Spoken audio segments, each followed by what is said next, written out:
ورحمة الله وبركاته. شكرا لكم لتغطيتكم هذه الفعالية. اليوم عندنا تقرير لنشر وللقيام بعمل ما هو 50 عاما القادمة سيبرانيا. هو تقرير مبادرة أيضا بالتعاون مع Kpmg والفرق المعنية عندنا، تركز وتسلط الضوء على السنوات 50 القادمة سيبرانيا. طبعا ونحن نتكلم بالسيبراني من الحياة الافتراضية، نتكلم بالأمن السيبراني، نتكلم بالذكاء الاصطناعي وما يكون له عواقب إيجابية أو سلبية على الحياة اليوم اللي نحن نعيشه.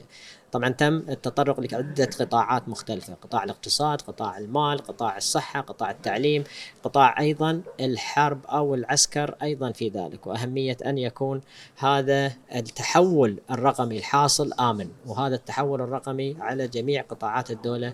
وهذا هدفنا نحن أيضا بوضع كثير من المعايير والحوكمة والسياسات والإجراءات ليكون تحول رقمي آمن. تطرق أيضا إلى بعض الفرضيات مستقبلا، أين سنكون في 50 سنة قادمة، وما هي التهديدات اللي قد تمس فينا اليوم، حياتنا وأطفالنا عيالنا أو حتى مؤسساتنا والحكومات أيضا في ذلك، في استخدامها للتقنيات الحديثة واستخدامها اليوم في الحوسبة السحابية واستخدامها للذكاء الاصطناعي، وكيفية اليوم تداركها وتعاملها مع هذه التقنيات الحديثة بوعي طبعا. وهذا هدفنا أيضا من هذا التقرير، وكيفية العمل ونشر الوعي والثقافة الأمن السيبراني اللي هو على جميع المستويات. وأيضا هذا كان من أهم النطاق والأهداف اللي عندنا. دائما يتكلم التقرير عن تخيل إذا مستقبلا كان هنالك خط جدا فاصل بين الحقيقة والخيال، وهذا الخط قد يكون أو يدخل ويربط بين الحقيقة والخيال في حياتنا اليومية. اليوم نشوف عيالنا عايشين في هذا أو في كثير من اليوم الخيال الافتراضي اللي داخلين أيضا عليه. تكلمنا عن بعض التقنيات الحديثة والذكاء الاصطناعي في عملية على سبيل المثال الهجمات السيبرانية اللي تستوي، وأين ستصل هذه الهجمات السيبرانية باستخدام الذكاء الاصطناعي، الروبوتات أو غيرها من أيضا الوسائل والتقنيات الحديثة اللي أيضا تستخدم هذا الذكاء الاصطناعي وتستخدم أيضا كثير من النقاط. أهم النقاط الرئيسية نحن اليوم أيضا في هذا التقرير أن دولة الإمارات العربية المتحدة متجهة إلى المئوية 2071 لأن تكون دولة ذكاء اصطناعي، دولة تستخدم التقنيات الحديثة في جميع القطاعات لما فيه خدمة اليوم للدولة ومصالحها، بالإضافة إلى الشعب والناس اللي فيه، ونشرها إلى أكبر قدر ممكن من العالم. تجربة دولة الإمارات الحمد لله وهدفها أن تنشر إلى أكثر قطاعات العالم وتنفع البشرية فيها، كانت هذه من أهم النقاط الرئيسية أيضا اللي تكلمنا فيها. وأن تكون هي مقر ومركز للبيانات، الديتا هاب، وهذه من النقاط الرئيسية أيضا اللي تكلمنا فيها، لأن جميع هذه الافتراضيات والفرضيات قائمة على البيانات وقائمة على ما هو هذا الفاصل الرئيسي والوحدة الرئيسية التي تغير كثير من هذه النقاط. الجرائم الإلكترونية والتهديدات السيبرانية وغيرها من الحروب السيبرانية أيضا ستتغير، وسترى نقاط واختلافات جذرية كبيرة شهدنا بعضها أو ملامح من بعضها، ومستقبلا ستتغير إلى أن تكون أيضا أكبر وأكبر في ذلك. فالشراكة اليوم الحمد لله في كتابة هذا التقرير مع كثير من المفكرين عالميا والاستشاريين الرئيسيين كانوا Kpmg وغيرهم أيضا من اللي شاركوا فيها، البحوث والأبحاث الأكاديمية والتقنية في ذلك، القطاع الخاص، وهو نقطة من أهم النقاط هنا، هو من يملك كثير من هذه اليوم البيانات والبنى التحتية والإنترنت وغيرها وعملية دورهم. فأخذت هذه الأفكار جميعها ووضعت في سلسلة من هذه التخيلات، في سلسلة من هذا التقرير، والحمد لله الإضافات اللي ضفناها أيضا فيه. فكان هدفنا من ذلك هو أن نبني بعض النقاش أو البرين ستورمينج مع المجتمع ومع العالم ومع كثير من الجهات البحثية أيضا والأكاديمية في ذلك. هدفنا أن نتكلم في ما هو المستقبل. سمعنا عن بعض الأشياء قديما كيف كانوا يتوقعون أن اليوم نحن بنصير، فهدفنا بعد أن نشكل وريشيب كثير من هذه الأفكار لمستقبلنا لعيالنا. إن المستقبل بالعكس بيكون إن شاء الله مبهر، المستقبل مع التقنيات الحديثة بيكون بإذن الله آمن، باستخدامنا للوعي واستخدامنا للكثير من هذه المنظومات. هذا في شكل عام. وطبعا هذا يدر باقتصاد جدا أيضا جميل وكبير لهذه التقنيات الحديثة للدولة. أيضا فتحت وستفتح كثير من الفرص اليوم اللي نحن نشوفها، كان في التعليم ولا كان في الحمد لله العمل أو في التقنيات الحديثة. لا نلقي باللوم دائما على التقنيات وإنها أخذت العمل وأخذت كثير من شواغر التوظيف وغيرها. بالعكس، هي خلقت أيضا فرص عديدة واستطاعت أن تغير من أفكار كثير من الحمد لله الشركات اللي عندنا لدعم هذا الاقتصاد الوطني والاقتصاد العالمي أيضا في ذلك. وتم التطرق لبعض هذه الاقتصادات والقطاعات عندنا أيضا في التقرير.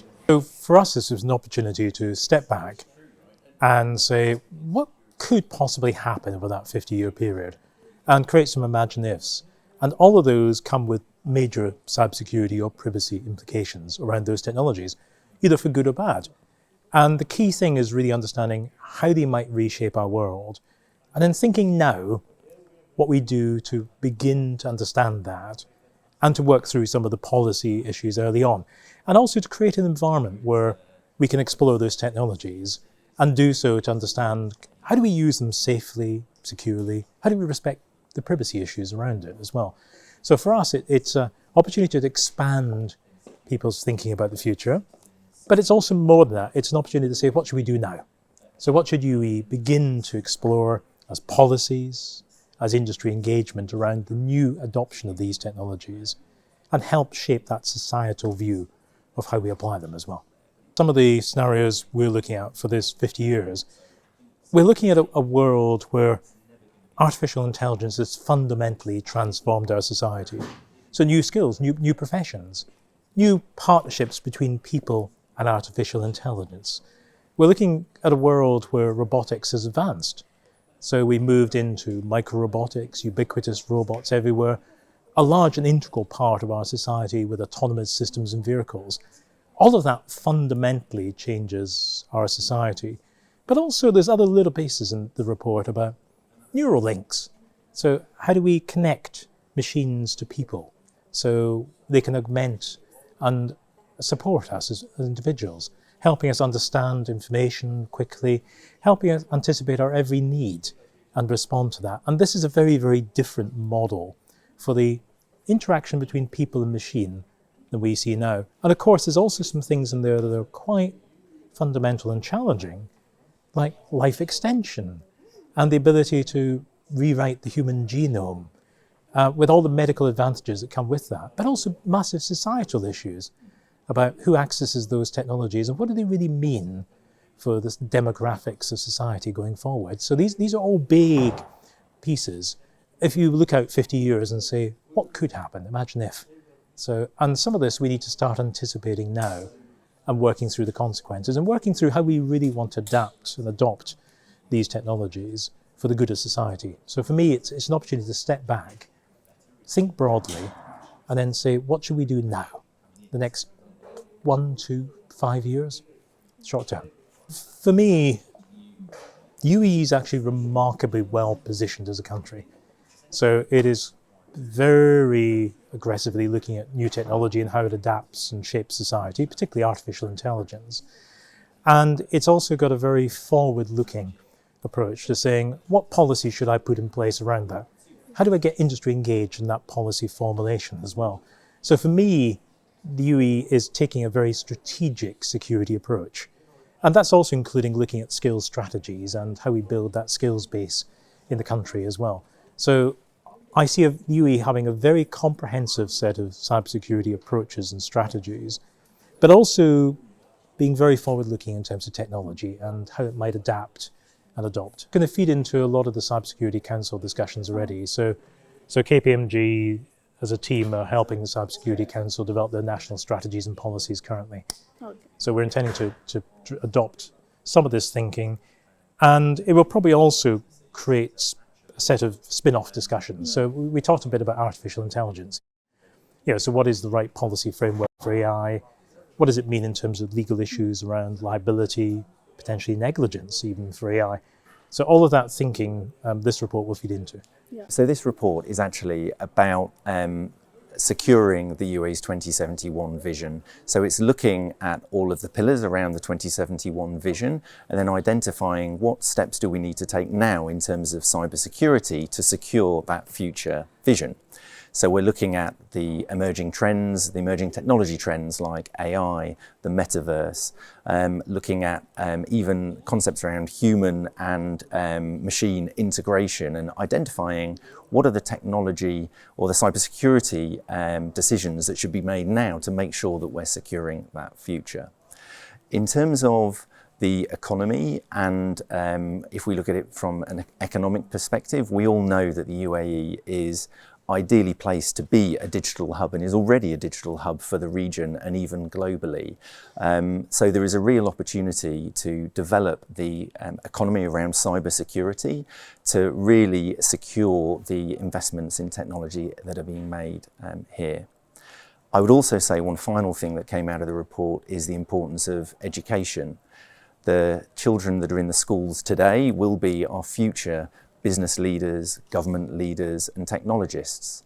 So ensuring that they understand the concepts around good cybersecurity and how important it is will really lay strong foundations for the future leaders of the country. So some of the challenges around cybersecurity are not just technical ones actually. Often it's about the human capital and the capability of individuals, the specialists that you need for cybersecurity. Actually, there are, if you look globally, there are millions of cybersecurity roles that aren't fulfilled because there aren't enough skills to carry out these cybersecurity functions. So I think the UAE is in a really strong position in terms of building the capability and the insights that the cybersecurity professionals can be developed here locally and build out that capability.